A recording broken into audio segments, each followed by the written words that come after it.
Welcome to the Valley of the Suns podcast. I'm Kory Miller. Today we're joined by site expert Adam Maynes. Thanks for being here, Adam. Absolutely. On today's episode, we're going to be looking at the Suns' 2016 year in review and also some of the storylines we're looking forward to in 2017. Adam, do you want to walk us through some of your thoughts on 2016? Well, let's just go ahead and start with January. I think what most of us all remember and would kind of like to forget was the big drama of the Markieff Morris debacle, really that kind of took place after the trading of his brother Marcus, and how he essentially became the cancer that not only tore apart the team, but cost Jeff Hornacek his job and probably, forced a lot of fans to kind of leave the team for a while. I mean, I know that I heard on radio broadcasts locally that people were saying, I'm just not going to watch this team anymore until Markieff Morris is gone. It took to February to make that happen. It actually took literally to the last moment before the trade deadline ended. But regardless, it was such a long and just drawn out kind of experience for everybody. It really did put a dark stain on the Suns as a franchise. And I don't know about what you think. Maybe the darkest stain since Robert Horry? Probably from a Phoenix Suns player perspective, I think that's probably a fair assessment. I think you hit the nail on the head, and that is, it did definitely cause some fans to become disillusioned with the team and probably stop following as much. But really, during the season, there wasn't as many issues. Markieff actually kind of played it somewhat professionally during the season, I think. It seemed to be up until training camp was kind of when all the issues happened. I do think the Suns actually played it right by waiting because they didn't sell low on him. They waited to the deadline. I believe they were going to get a first-round pick. Oh no! I mean, I was over the moon, and you have to give it to Ryan McDonough. That was a great haul for every team in the league. Knows that Markieff's on the trading block. Every team in the league knows we have to get him out of here, and to still get a first-round pick. I'll be honest, to get anything for him at that point, I think was a success. Because at that point, I think everyone was pretty much in favor of just getting the contract off the books and shipping him out of here for the good of the rest of the team. But to bring a first-round pick back, I think that was huge. Yeah, I think most people are expecting a second-round pick at best. I mean, similar to what the Suns got for Marcus Morris, which was a completely different situation. I mean, they were really trying to not only get rid of the Morai, but to clear cap space to hopefully try to sign LaMarcus Aldridge. But certainly to get a first-round pick was just, especially, it was a lottery pick, correct? It was 13th. So, yep. I mean, to get something that high was just outstanding. Well, and if you look a few months further down the road from that pick really ended up helping the Suns land Marquise Chris. So, again, I think that deal turned out great for Phoenix and really kind of salvaged the best out of a poor situation. Well, on the court, their very first game of January 2016 was, as I put it in our year in review post here on bellyofthesuns.com, a monumental, historic loss. A 44-point third quarter by the Sacramento Kings that just blew the Suns out of the water. We ended up losing 142-119. That loss was the worst for Phoenix since December 4th, 1990, when they lost to Michael Jordan, 155-127. Yep, it's a little upsetting that we use the sentence, the worst loss since, more and more these days. More and more recently, yeah. And the worst losing streak since, and the worst yada yada. One highlight for me in the first quarter of 2016, though, from January to March, was really Devin Booker's emergence. If you look at kind of when he had his coming out party, it really happened right at the end of December. And so really January, February, March, we really started to see what Phoenix had in Devin Booker. And really one of the best things to come out of 2016 was to just see what a gem they had in Booker.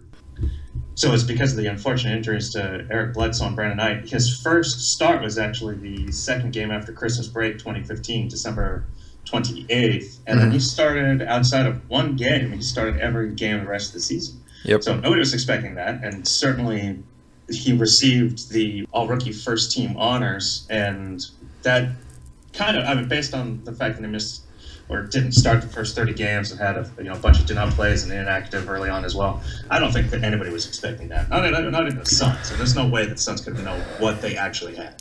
Yeah, no, I mean, I'll be honest. When they drafted Booker in 2015, all the information I heard was he's a great shooter.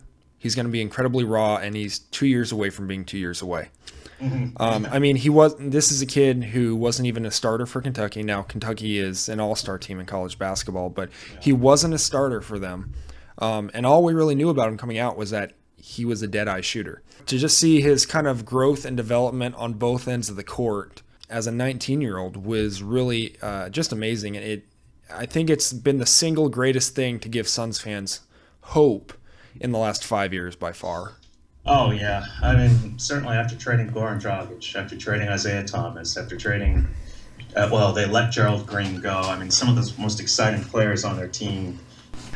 He was the saving grace, especially at a time when the Suns were still struggling with the Markieff Morris. And then February 1st started off with Jeff Hornacek being fired.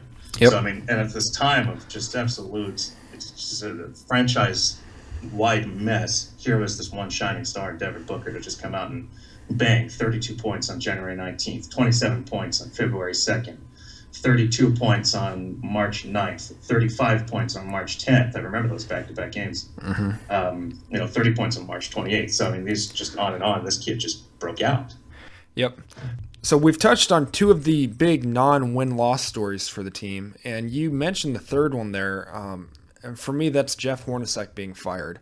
Yeah. I guess I was still a little shocked that he was let go at that point.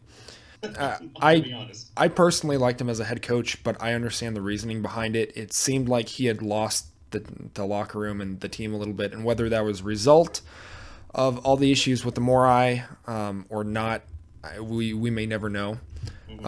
What was kind of your initial reaction when that came down? Well, see, that story seemed to be percolating for several weeks prior to it happening. I remember local radio, talk hosts were talking about this is coming, he's on a hot seat. And I suppose I believed it because they've got insight that we don't, but I never understood why. To this moment, I still don't understand why. Sure, he lost the locker room, but Markieff Morris was that cancer.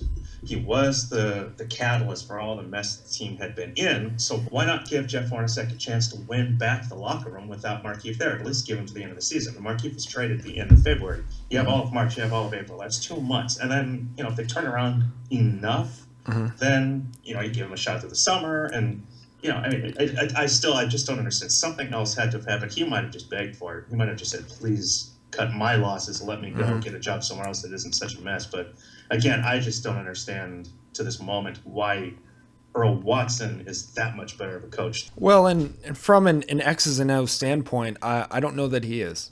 I don't think it's fair of us to pretend that he is, because he's not an experienced head coach, and I don't mean anything bad by that. It's just he's a rookie head coach still. He's still in his first full calendar year as an NBA head coach. But at the same, very little assistant time as well. Jeff Hornacek has been an assistant for many, many years. Yep. Well, and under big name head coaches, Hornacek was under Jerry Sloan in Utah for a while. Yep. I do think that Watson may be a better coach for the Suns at this point in time, and I wrote a piece a little bit earlier this season about. Yes, you did. About what I thought about Watson and how he's done so far, and that is we don't know how good of a coach he is. I'm not a fan of how the Suns are running their sets on offense this year, because they're really not running any sets. Anything. They kind of swing the ball a few times and they go ISO. And I as a basketball fan and as a former coach, it's hard for me to watch. From a development perspective and from a mentoring of the Suns' youth perspective, I think Watson might be the perfect coach for the Suns for this season. The players play for him. They listen to him.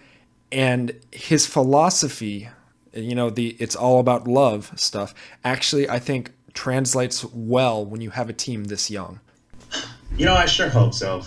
Let's go ahead and move on to the off season of 2016 and cover that a little bit. Adam, what were your thoughts on that?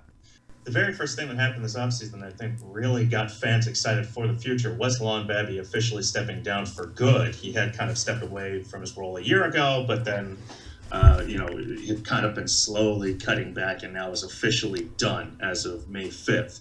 And he had become the face of the franchise's losing. I mean, he had become the reason that fans said the Suns sucked. It wasn't just ownership. It was Lon Babby hiring Lance Blanks, Lon Babby allowing Lance Blanks to scoop the Dan Marley situation, head coaching situation when Elvin Gentry was fired, hiring Lindsey Hunter, so on and so forth. The giving the Morai that weird contract where it's here's $60 million, whatever, now split up amongst yourselves. Now, he denied that happened, but I mean, there were so many reports that said, no, really, Marcus and Markieff kind of sat down with one another and said, okay, I'll take 27, you take 13, or whatever. My math is way off, but however that was. So to me, that was kind of like, okay, this is now a new fresh breath. This is now clean air. This is now recycling of what we're going to do for the future and really kind of push us forward into, hopefully, now a winning culture. Right, I completely agree. And the fresh start aspect, I think you hit the nail right on the head. And for me, that really took hold during the first round of the draft. Leading up to the draft, the Suns got the 4th pick. I was hoping it was going to be a little bit higher, but still excited. And everyone in town kind of knew it was coming down to Dragan Bender versus Marquise Chris at that number 4 slot. I personally was more on the Marquise Chris bandwagon over Bender because I thought that he had a higher ceiling. I still am kind of going back and forth on that as I see them both play this season. So when the Suns drafted Bender at number 4, I was a little bit disappointed, but then when they swung the trade with Sacramento to get back at number 8 to grab Chris, and they got both of them. How much fun was that? It was, I'll use this term again, I was over the moon. It was exactly what you said. It seemed like it was a fresh start. We've got 2 exciting young prospects. We have Booker. And then getting Tyler Ulis in the 2nd round, I was excited about that night, and then just watching him play in Summer League and seeing what he's been able to do in limited minutes so far this season. I really think there's a chance that the Suns knock the 2016 draft out of the park. And in terms of getting a fresh start and kind of putting the last 5 years behind us and moving forward, that's about the best you could hope for.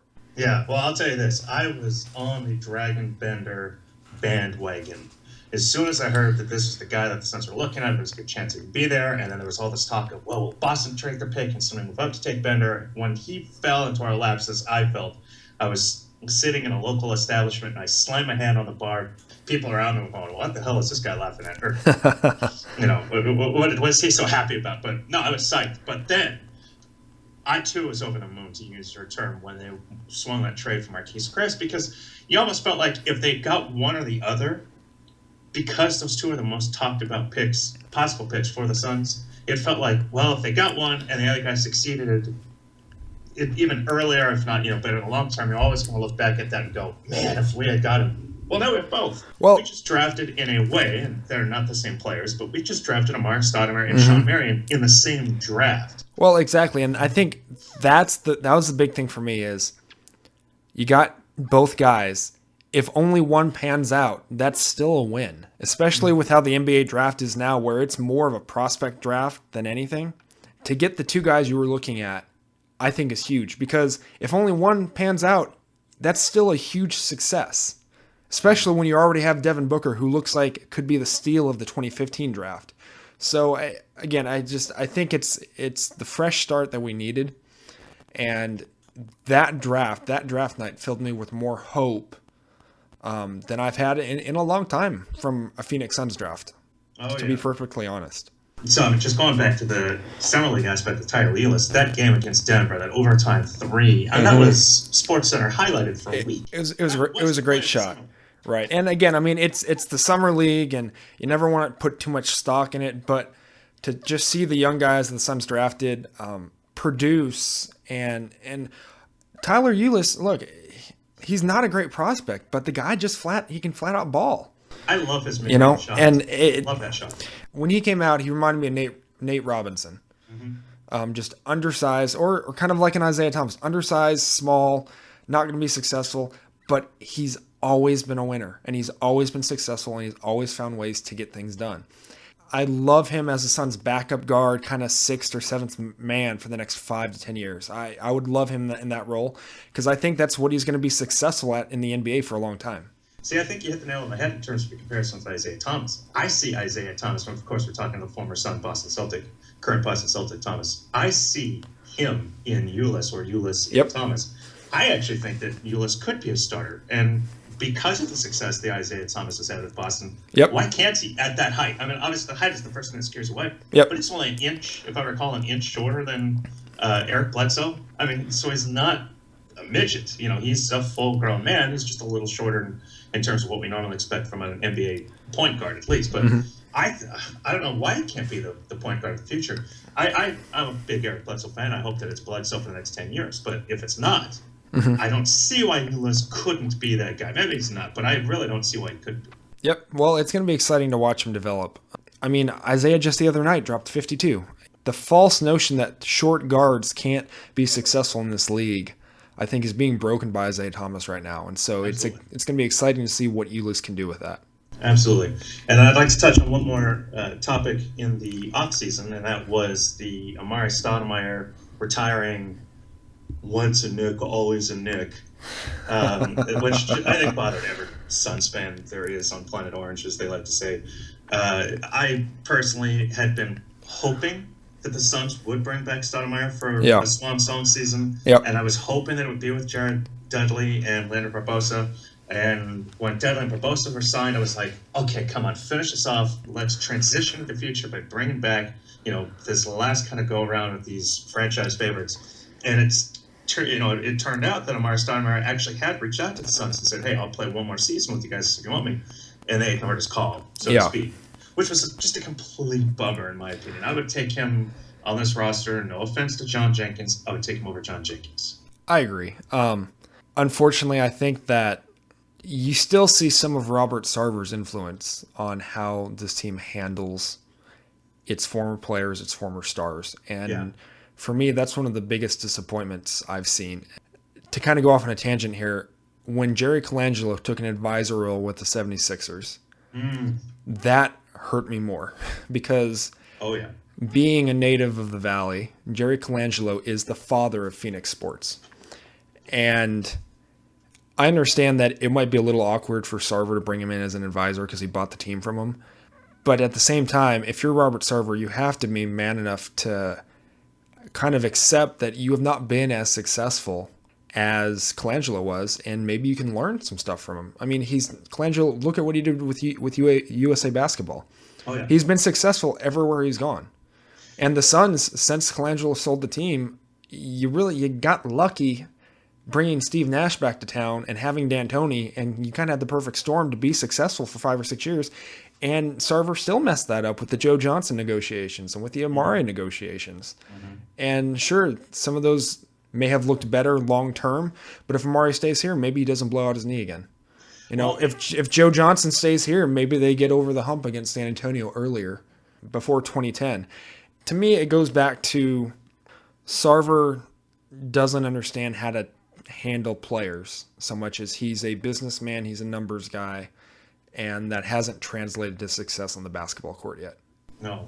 And you know what? You mentioned earlier that Sarver could learn from Colangelo if he brought Colangelo back. Even if he just said, Colangelo, come back and just be a figurehead. Just at least to keep people happy with the franchise moving forward. Even if Colangelo would just went to a game every couple of weeks and was just on the sideline, that kind of thing, but really had no other major role. Now, that probably is beneath Colangelo, but again, he did say if Sarver had called, I would have answered. So there might have been something there that could have been mutually beneficial. And if nothing else, it would have been a sign to Phoenix Suns fans that, hey, we are doing everything we possibly can to right the ship with this franchise, especially in the eyes of those hardcore fans that have been around forever.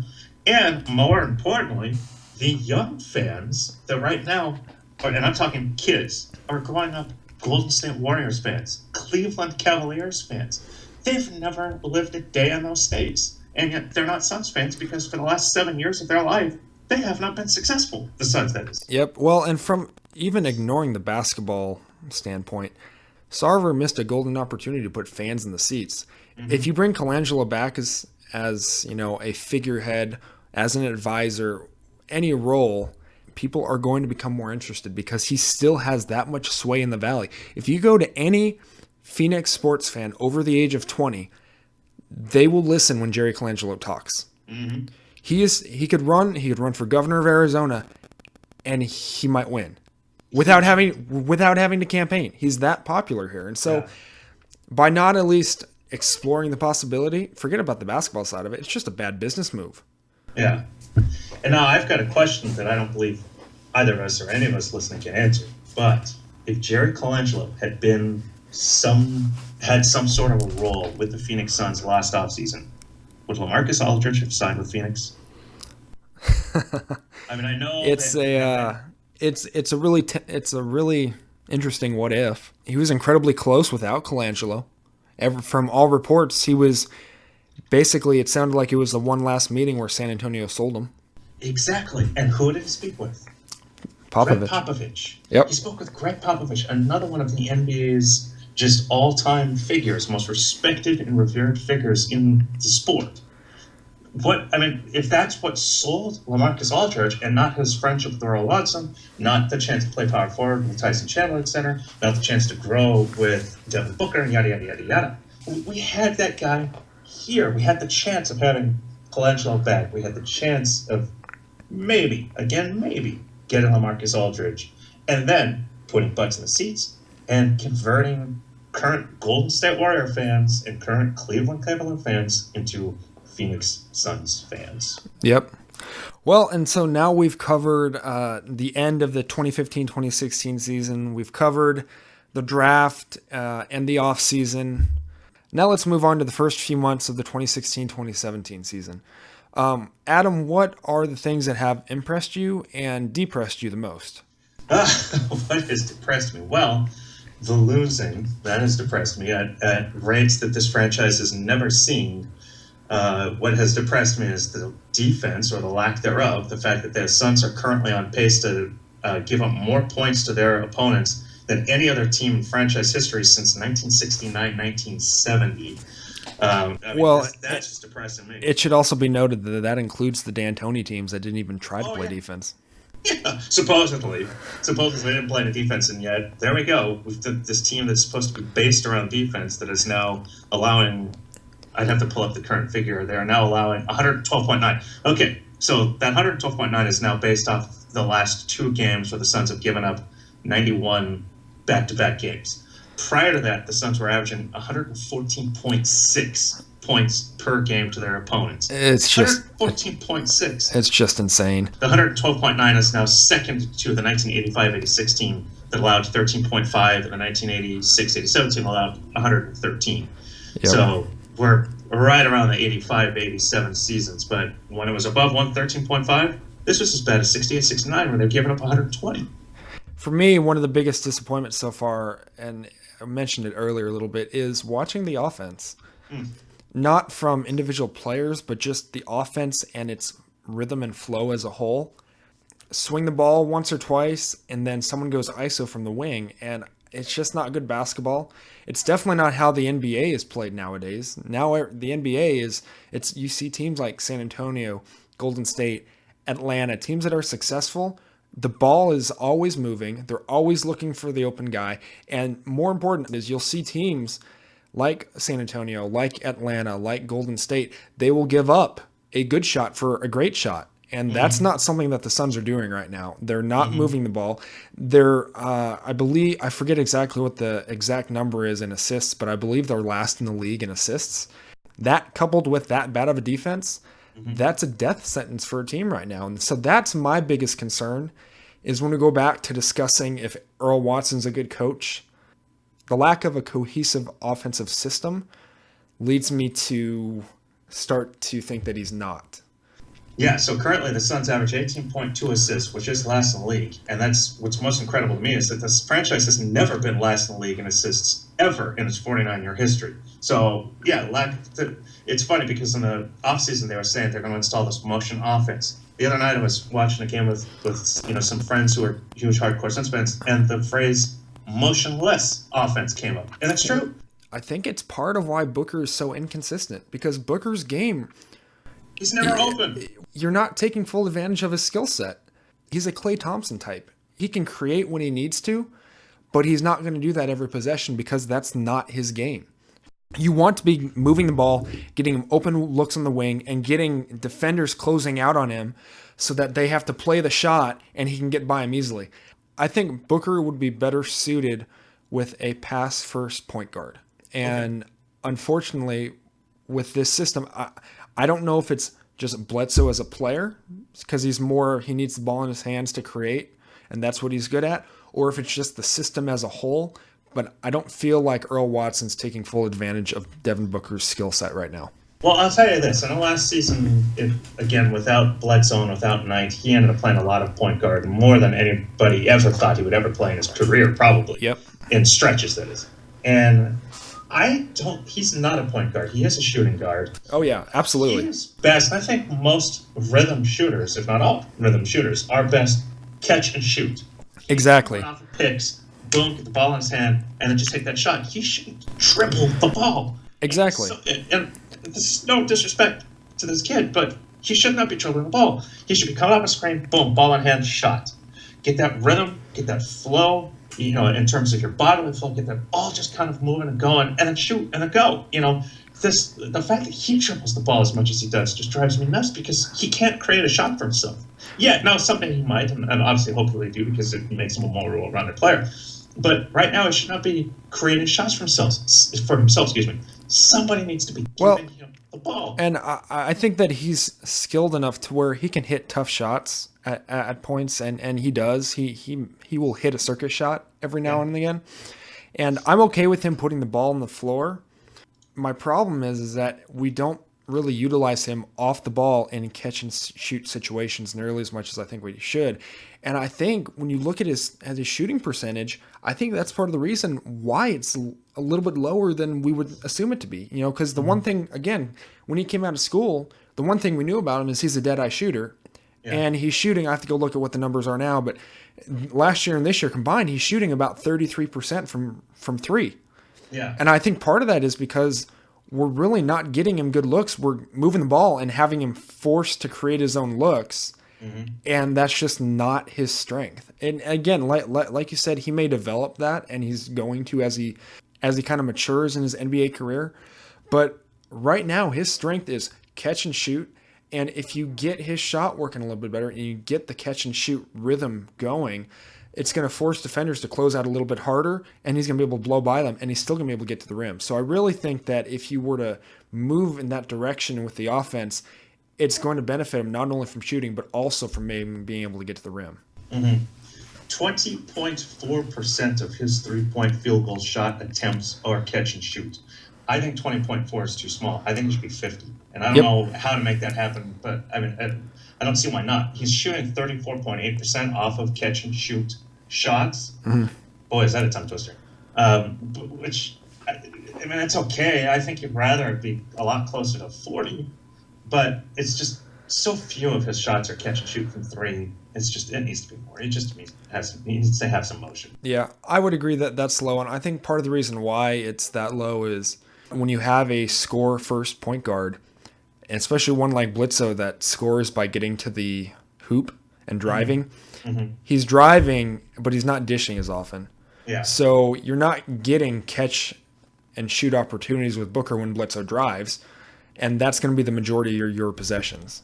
Agreed. So, it's the opposite from, you always see Nash drive to the rim, and if he didn't have a look, he'd do kind of that Nash circle, you could call it, where he'd circle under the rim, and he'd basically be under the hoop looking out at the three-point line and just finding whoever was open and just making something happen. Mm-hmm. And Bledsoe is not that type of guard. Absolutely. All right. Yeah, well, that was a great point. If we want to wrap this up real quick, I'll let you know just kind of two things I'm looking forward to for the rest of 2017 now is, I think most importantly, what do we get for Brandon Knight? He's going to be traded, so what do we get for him? And that's probably a topic we should discuss very soon as well in this podcast.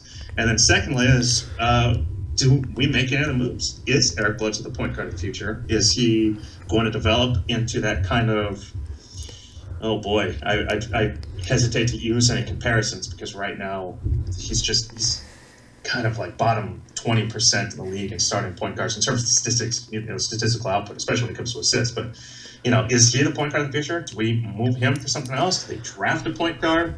I completely agree with you. And actually, one of my things I'm watching for in 2017 is what we do with Bledsoe as well.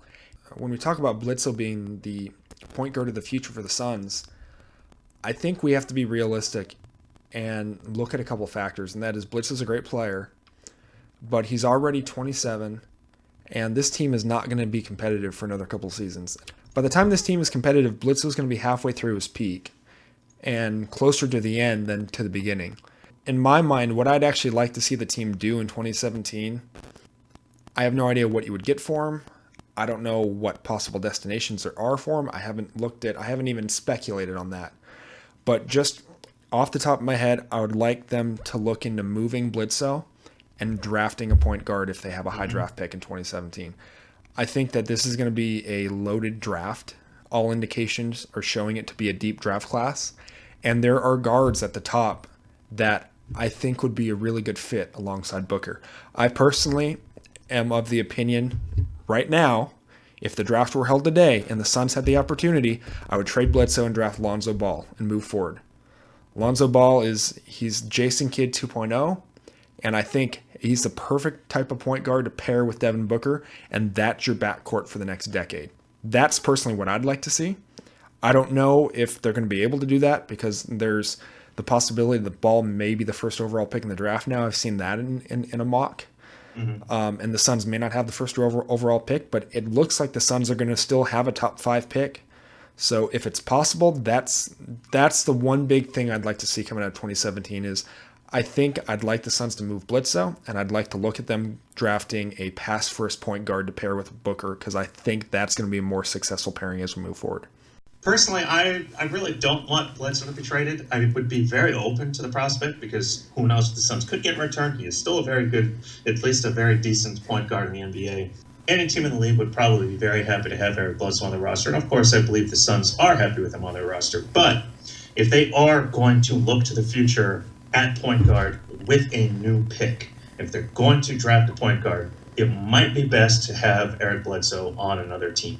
Let that new point guard come in, let him learn the flow, basically throw him into the fire, make him a starter right away, pray that he turns out, hopefully we don't have a bust or anything on our hands, but really just kind of see if he can this new point guard can lead the team in the future, grow immediately and directly with players like Devin Booker, TJ Warren, Marquise Chris, Dragon Bender, and down the line.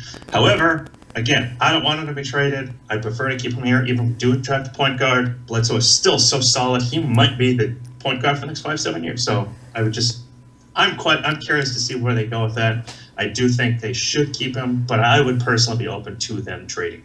Yeah, it'll definitely be very interesting to see what the Suns do with that position in 2017. Adam, do you have any parting thoughts for today? Well, for all you listeners out there, please go ahead and head over to valleyofthesuns.com, although if you're listening to this, you probably already were, but go ahead and give us a read. Kory just spoke of Lonzo Ball a moment ago. Andrew Clark wrote a good kind of preview of what Lonzo Ball might be bringing to the NBA and hopefully to the Phoenix Suns in the near future, so you can read that one. We've got plenty of content up here. We've got our seasons in review, or 2016 review, We do previews for every game and reaction to most games. Sometimes it's a little bit difficult. So please go ahead and give us a read, and we hope to see you guys back. Kory, it's been a blast. Thanks for coming on, Adam. Not a problem. Thank you. And to all those listening, we'll be back next time.